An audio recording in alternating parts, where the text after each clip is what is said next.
আপনারা আছেন ইনফোজা নিশি খবরে। ইনকিলাব মঞ্চের অবরোধ থেকে খেলনা পিস্তল সহ যুবক আটক। রাজধানীর শাহবাগে ইনকিলাব মঞ্চের অবরোধ স্থলের পাশ থেকে খেলনা পিস্তল সহ আরাফাত নামে এক যুবককে আটক করা হয়েছে। পুলিশ বলছে অবিকল বাস্তব পিস্তলের মতো খেলনা পিস্তল।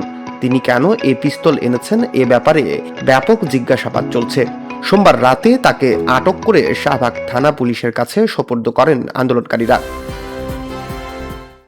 ৪৭ আসনে মনোনয়নপত্র জমা দিয়েছে এনসিপি। জাতীয় সংসদ নির্বাচনে ৪৭টি আসনে মনোনয়নপত্র জমা দিয়েছেন জাতীয় নাগরিক পার্টি এনসিপির প্রার্থীরা। সোমবার সন্ধ্যায় বাংলা মোটরে অস্থায়ী অফিসে এক জরুরি সংবাদ সম্মেলনে এই তথ্য জানিয়েছেন দলটির আহ্বায়ক নাহিদ ইসলাম। তিনি বলেন, আমরা কিছুটা বাড়িয়ে মনোনয়নপত্র সাবমিট করেছি। অনেকেরটা বাতিল হতে পারে, অনেকের ভুল ত্রুটি থাকতে পারে। আলাপ আলোচনার মাধ্যমে চূড়ান্ত হবে যে এনসিপি কয়টি আসনের প্রার্থী হবে। ইনসাফের প্রশ্নে কম্প্রোমাইজ করব না, হাসনাত। জাতীয় নাগরিক পার্টি এনসিপির মুখ্য সংগঠক হাসনাত আব্দুল্লাহ বলেছেন, ইনসাফের প্রশ্নে কোনো কম্প্রোমাইজ করা হবে না। শহীদ শরীফ ওসমান হাদি যে বাংলাদেশের স্বপ্ন দেখেছেন সেই বাংলাদেশ বিনির্মাণে কাজ করব।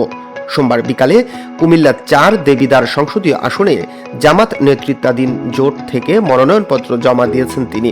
পরে সাংবাদিকদের এসব কথা বলেন। সোমালিল্যান্ড ইস্যুতে ইসরায়েলের সাথে সৌদির সম্পর্ক জটিল হলো। সোমালিল্যান্ডকে স্বাধীন রাষ্ট্র হিসাবে স্বীকৃতি দিয়েছে ইসরায়েল। এতে সৌদি আরবের সঙ্গে ইসরায়েলের সম্পর্ক স্বাভাবিক হওয়া আরও জটিল হয়ে উঠেছে, এমন মন্তব্য এসেছে সৌদি রাজ পরিবারের শীর্ষস্থানীয় এক সূত্র থেকে।